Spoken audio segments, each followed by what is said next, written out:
Good afternoon dear student. देखिए हम लोग इलेक्ट्रोस्टैटिक्स का अगला लेक्चर के विषय में अभी पढ़ाने वाले हैं।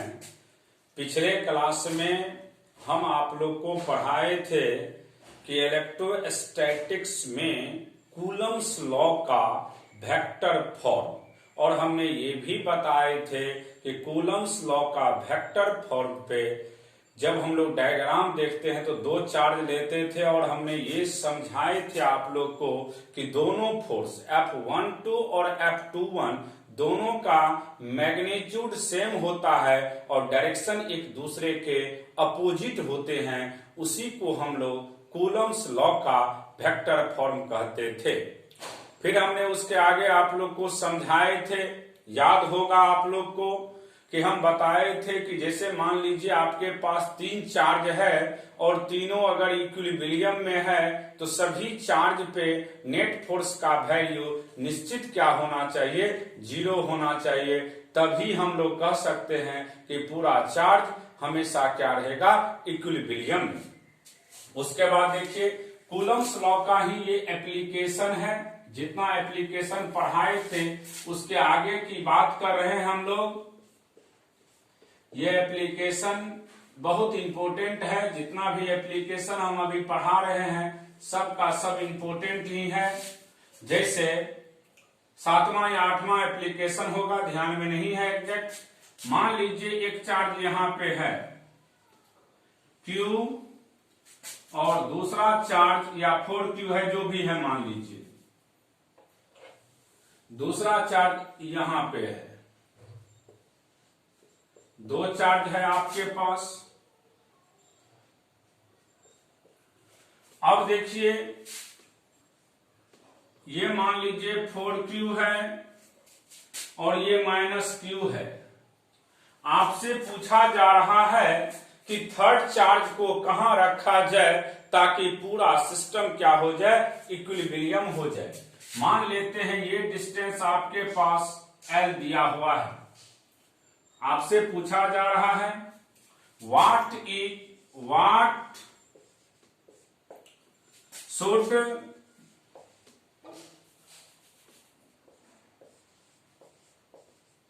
Be the position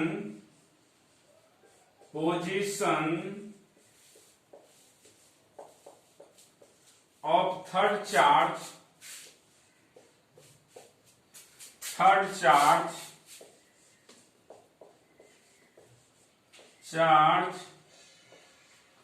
is kept so that the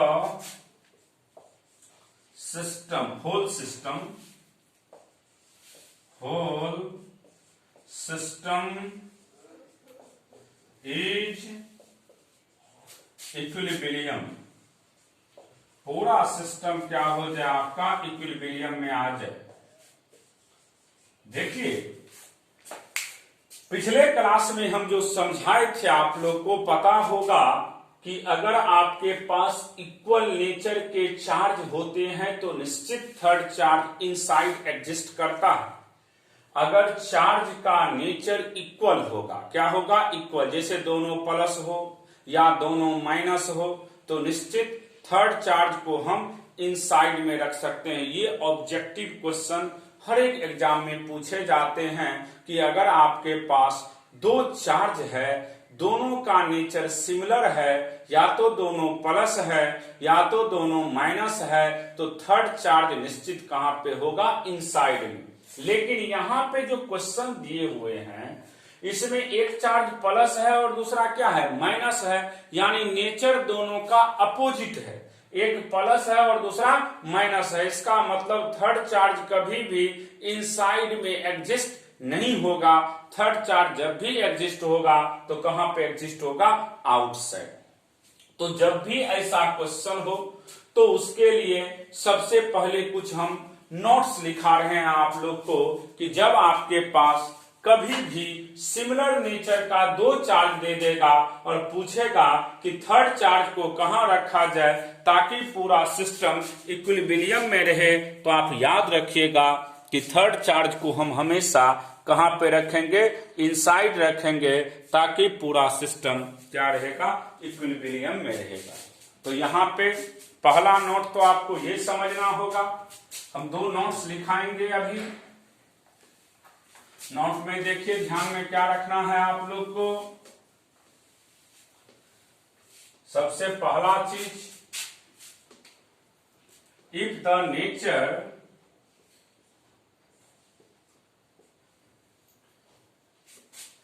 पहला नोट्स है, if the nature of both charge is same, then third charge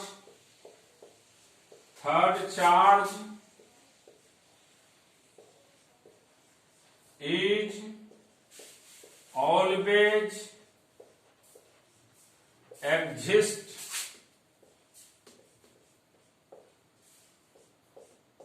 inside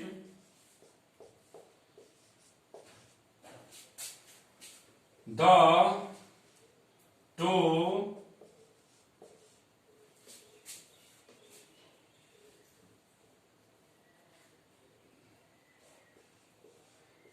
two point charge exist inside the 2 point charge, and whole system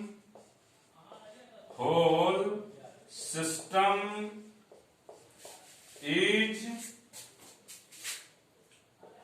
equilibrium. whole system is equilibrium. पूरा system क्या हो जाएगा आपका, equilibrium में होगा। दूसरा point है, if the nature of two charge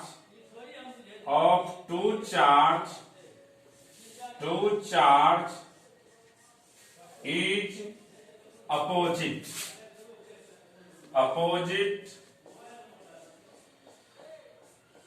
then third charge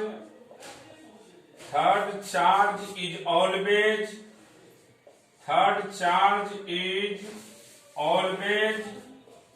exist outside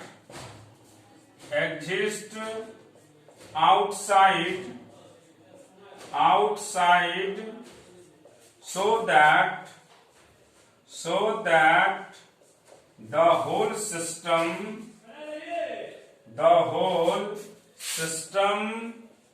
is equilibrium.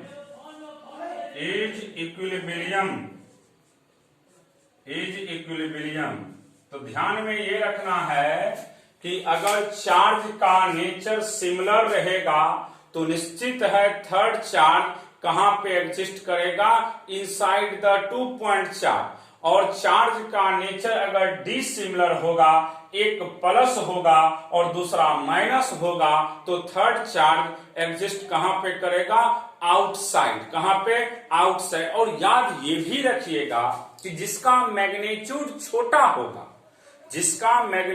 छोटा होगा उसी के नियर में ये एग्जिस्ट करेंगे। इस चीज को आप बढ़िया से समझ लीजिए कि अगर चार्ज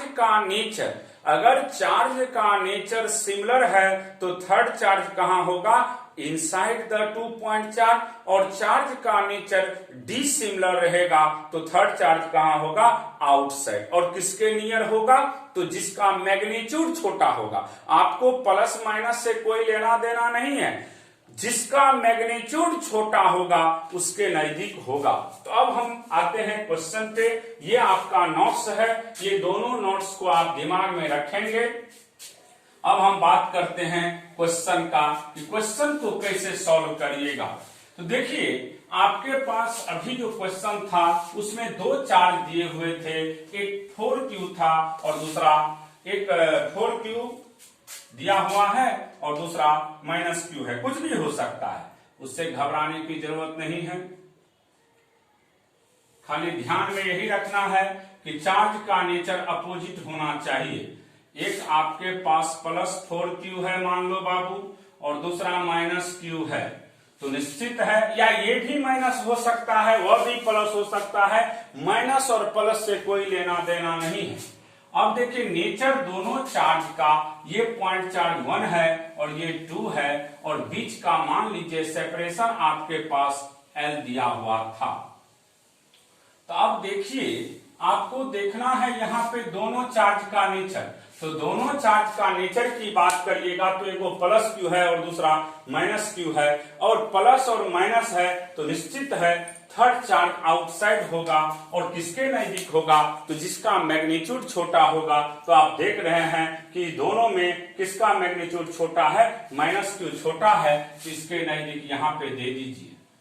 थर्ड चार्ज मान लीजिए q है, यही थर्ड चार्ज हो गया। अब यहाँ पे ये थर्ड चार्ज जैसे ही हुआ, अब इसका नेचर प्लस भी ले सकते हैं, माइनस भी ले सकते हैं, ये आप पे डिपेंड करता है।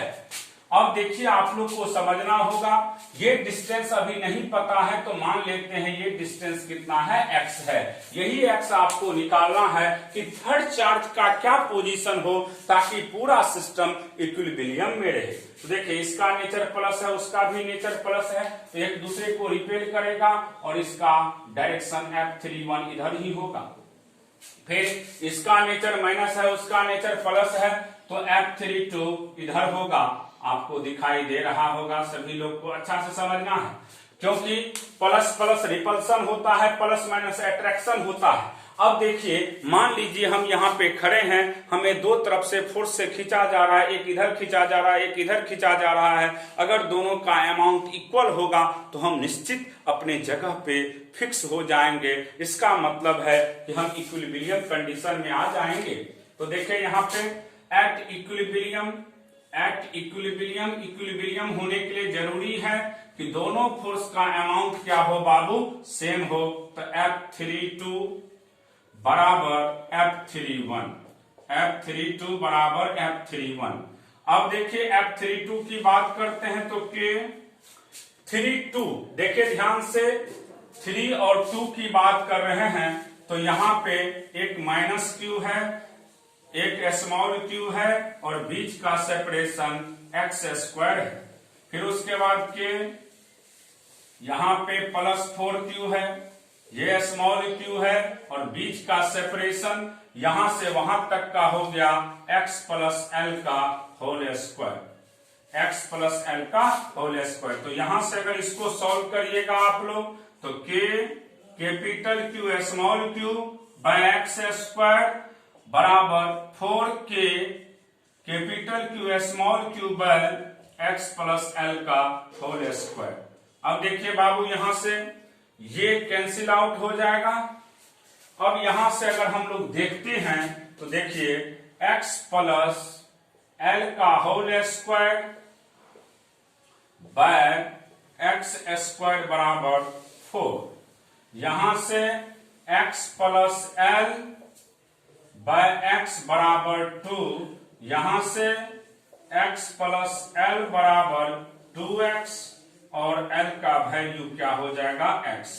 इसका मतलब ये हुआ कि सेकेंड जो पॉइंट चार्ज है उससे कितना डिस्टेंस पे थर्ड चार्ज को होना चाहिए, x डिस्टेंस, और x का वैल्यू क्या है, l के बराबर। तो x बराबर l कहां से बाबू, from the point charge to, from the point charge to, point charge 2 से कितना डिस्टेंस पे होगा, l डिस्टेंस पे होगा। पॉइंट चार्ज 2 से कितना डिस्टेंस पे होगा, l डिस्टेंस पे होगा।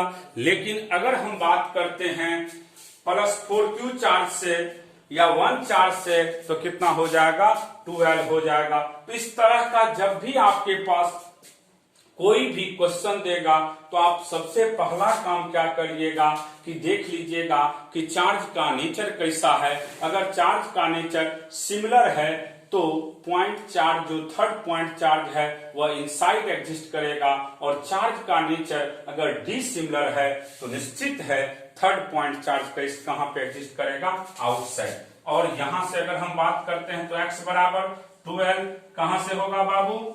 From the charge from the point charge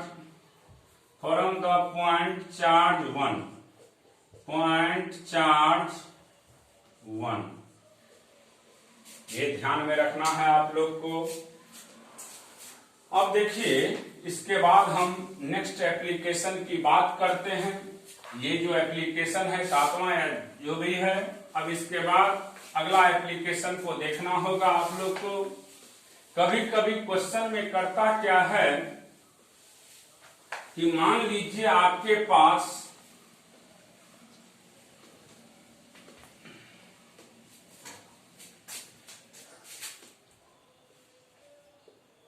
कभी कभी देखिए करता क्या है इस सब पे कि 2 पॉइंट चार्ज ले लेगा, या कभी कभी ऐसा भी करता है कि मान लीजिए देखिए ध्यान से, ये बॉब स्ट्रिंग सिस्टम है, अभी ये एयर में है, इसका मास है m, इसका लेंथ l है, अभी ये एयर में रखा हुआ है, मास m और चार्ज q है। इनिशियली है ये, और फाइनली क्या किया गया है, इसको पानी में डुबा दिया गया है। तो जब पानी में इसको डुबाया जाएगा, इसका सब कुछ वही है, चार्ज q है, अभी भी मास m है, और इसको जैसे ही पानी में डुबाया गया है तो इसका मटेरियल का डेंसिटी लिक्विड का डेंसिटी रो है, या मान लीजिए मटेरियल का डेंसिटी रो है, जो भी आप कहिए, लिक्विड का भी मान सकते हैं, मटेरियल का भी मान सकते हैं। यहां पे लिख भी देते हैं sigma, density of material, density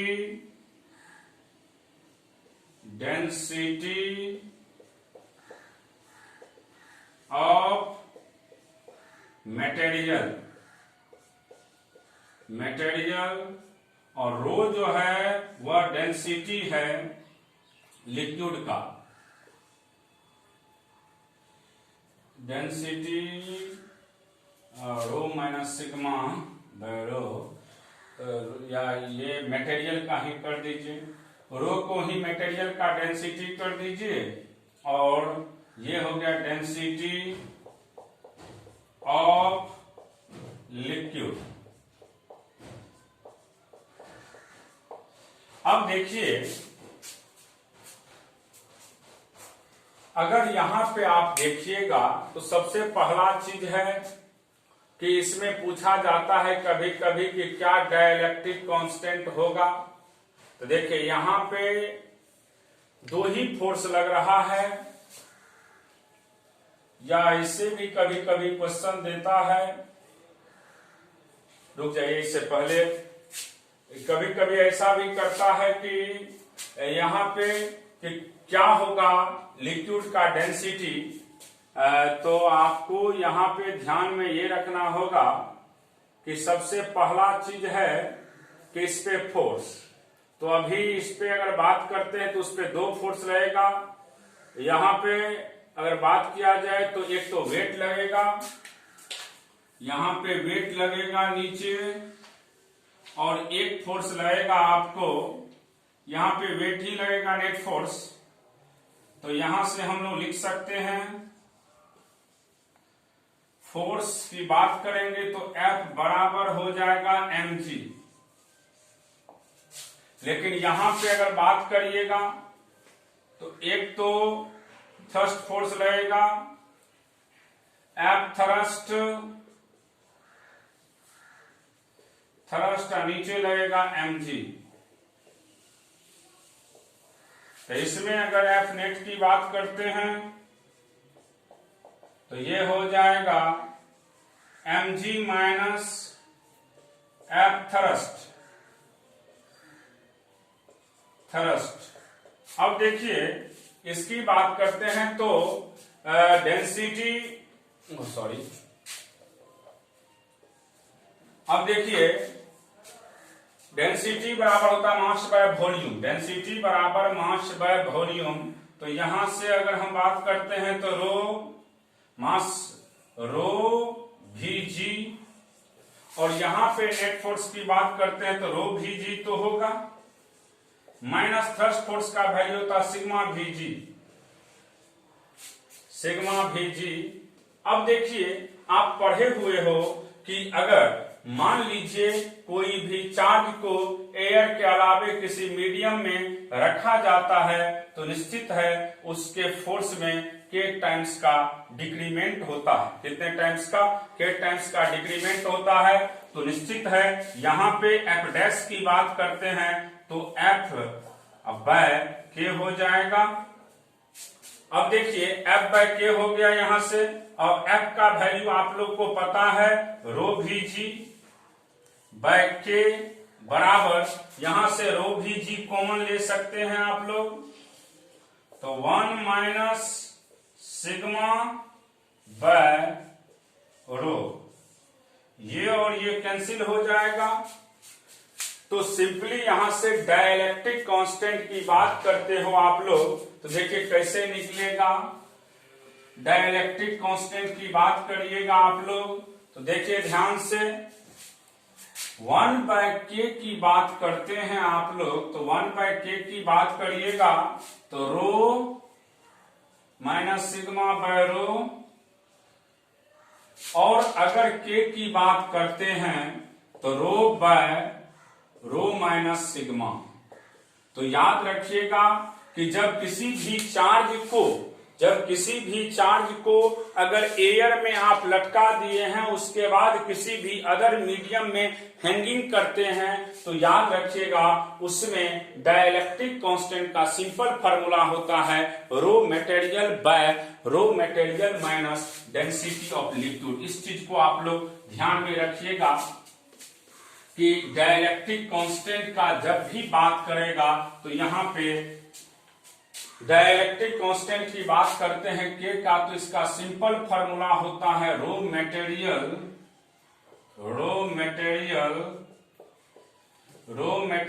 bye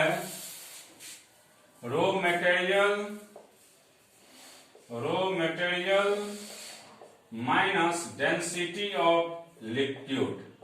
तो सिंपली रट जाइएगा इसको कि जब भी कोई भी चार्ज पार्टिकल को बॉब स्ट्रिंग से लटका हुआ कोई भी